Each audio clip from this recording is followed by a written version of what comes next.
Hello everyone, my name is Ludwigson, and today I shall continue sharing my island's history. I'll be starting this video off by mentioning the island's population and regions. First of all, the island has 9 regions, and as of January 2024, the island's population stands at 1,736,540 people. But I do also feel the need to mention other things as well, which is the transportation and industrialization of the island between the 1850s and mid 1860s. Now, you see, most of the industries and factories were built along the southern coast of the island so that they would be easily accessible to ships, because back then the railway was just seen as some sort of a weird land ship contraption, which meant that people preferred the ships more. But thankfully, the Donnerwehr Railway was able to prove the railway's worth in the mid 1860s, which meant that now people began using the railway instead, which meant that if industries could move more inland. Now, before we get into the main video, I would like to clarify two very important things, which is that number one, from now on, by the end of each year, I'll show an image of how the railways on the island have changed that year. For example, if a new line got opened, it will appear on the map. And secondly, I'll show the timeline of that between 1850 and 1860 at the end of the video, due to me not having that in the video regarding those years. But with all of that said, we'll now be starting the main video. By then, the island's economy had risen by 50% since the island's independence back in 1850, and the population too had also grown that year, going from around 650,000 people all the way up to 752,346 people. Another thing too that happened that year is that the cotton import dropped, which led to the wool market on the island increasing in sales. As for 1861, that was about it. We'll now be moving on to 1862. As for 1862, the island's wool trade had seen an increase by around 5%, and by that December, the Don Valley Railway actually began talks to import a British steam locomotive to help with the very high demand for regular services on the stations between Eldenbright and Swindale. Those plans, however, would not occur until 1864, which meant that the railway decided to start construction of a new steam locomotive. The blueprints for said locomotive began being created on the 17th of December 1862. More on that will be told the following year. This year, a canal was actually built to connect the lake east of Nelston to the Lake of Denton, which meant that ores and goods from the town and Warrior Road could now be transported much faster, leading to the town's population reaching 3,284. And by August of that year, the works of Eldenbright finally received the blueprints of the engine and began building it. This engine would unfortunately take until next year to be ready, though. But by November of that year, a new railway actually opened all the way up in Warrior Road. This railway was a small, narrow gauge railway and was named the Central Berkland Railway. It was run by a large England class steam locomotive named Little Giant. It ran from the mines all the way up in the mountains to the southern parts of Warrior Road, where a horse would then take the goods all the way to the harbour at Nelston. However, that's all for 1863. A thing I would like to mention before we go on to next year is the reason of why the railway didn't run directly to Nelston, and that was because of the terrain.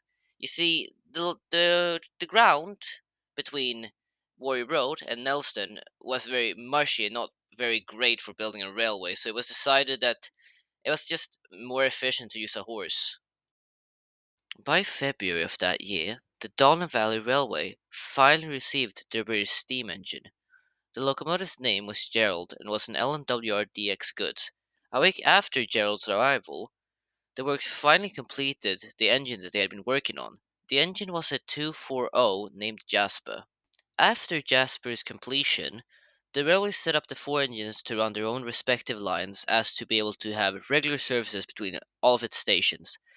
This led to the railway by March being able to keep up with demand and made the railway very profitable.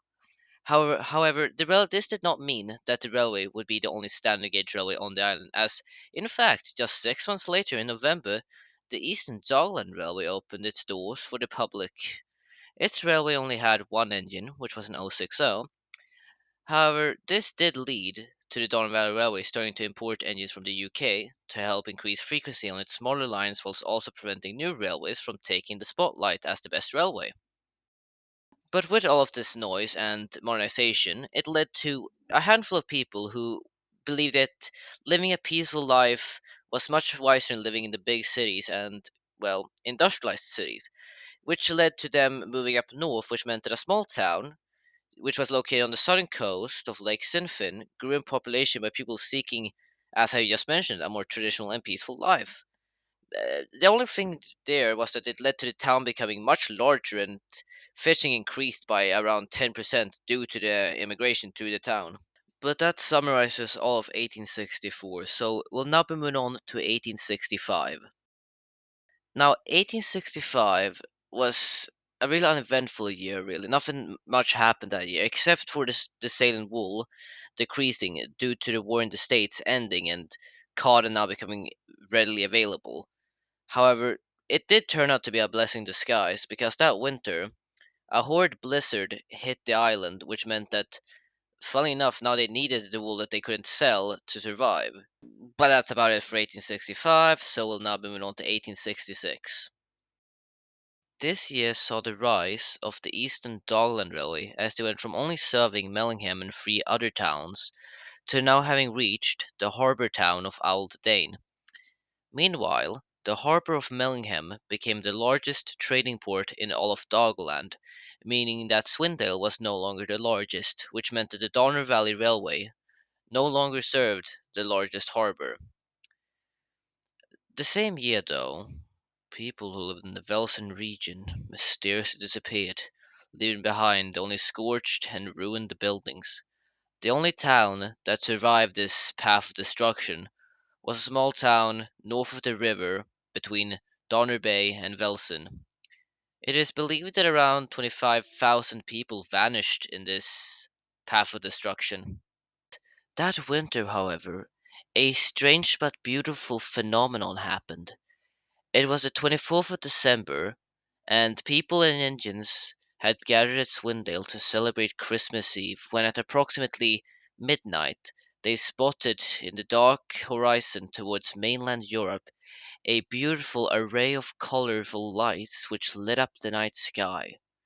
Some people have interpreted this as the souls of those who vanished in and throughout Velsen making their way to the afterlife, but no one knows for sure. The only thing we know for sure is that's all I have to say about 1866. Therefore, we'll now be moving on to 1867. 1867 was an uneventful year where nothing happened save for the odd mishap and argument between the engines on the Donner Valley Railway. However, that's all for that year, so we'll now be moving on to 1868. This year, yet another railway would open. It was called the Southland and Drelden Railway and operated between three main stations.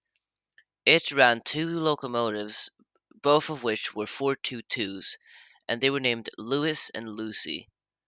And as for the Eastern Dogland Railway, it had now increased its engine fleet to three engines total, all of which were 060s running locals between Mellingham and Aldane. However, even though all of that occurred, the Donner Valley Railway was still the most profitable railway. But that's all for 1868. Let's move on to 1869. In the year of 1869, Jasper would become loved by the town of Somerton due to his lovely attitude. This led to the railway getting more regular customers from that town. Actually, in fact, here's a map showing what part of the railway each engine was in charge of. And in other news, the completion of the Suez Canal became the most talked about thing in Swindle for months. However, that's all for 1869 and all for this video in regards to the timeline.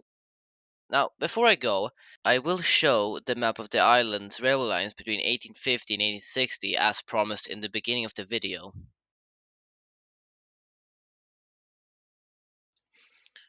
But with all of that now said, shown, and done, I would like to thank you all for enjoying this video and making it this far. And if you like my content, or loved it even, do please consider leaving a like and subscribing. It helps with the channel and it helps me continue doing stuff like this. But with all of that said, yet again, thank you and goodbye.